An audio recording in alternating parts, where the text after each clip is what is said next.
కార్యకర్తల అభిప్రాయం చెప్పినా హరిప్రసాద్ను తీసేయమన్నా, వరుణ్ను తీసేయమన్నా, శంకర శ్రీనివాసు తీసేయమన్నా వాళ్ళు పలకరు. కార్యకర్తలు విచక్షణరహితంగా పాపం వాళ్ళు ఎంత గొడవలు గోడుతున్నారు. కార్యకర్తలు అంటే ఎందుకు పలకట్లేదు సార్? ఎందుకు పలకడం లేదంటే వాళ్ళు సేఫ్ సైడ్ లో ఉండాలా.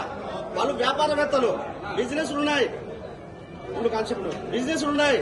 ఏదైనా మాట్లాడితే వైసీపీ కానీ టీడీపీ కానీ ఎక్కడ దాడి చేస్తుంది భయము. కార్యకర్తలని నిలుస్మరిస్తున్నటువంటిది ఏ పార్టీ కూడా మనుగడ సాగించదు. టీసీ వరుణ్ను, హరిప్రసాద్ను, శంకర శ్రీనివాసను ఈ రాయలసీమలో ఈ ముగ్గురిని తీసేయకపోతే పార్టీ బదనాం అవుతుంది. మీరే నియోజకవర్గం? నేను కడప నియోజకవర్గము. ఏ రోజు కూడా కార్యకర్తలను నీకేమన్నా అన్యాయం జరిగిందని వెళితే పట్టించుకున్న దాఖలాలు లేవు. ఫోన్లు చేసినా కూడా లిఫ్ట్ చేయరు.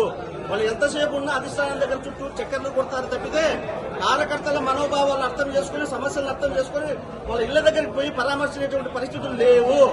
వాళ్ళు కార్పొరేట్స్. దయ నుంచి ప్రజల్లో నుంచి నాయకులు పుట్టాలా.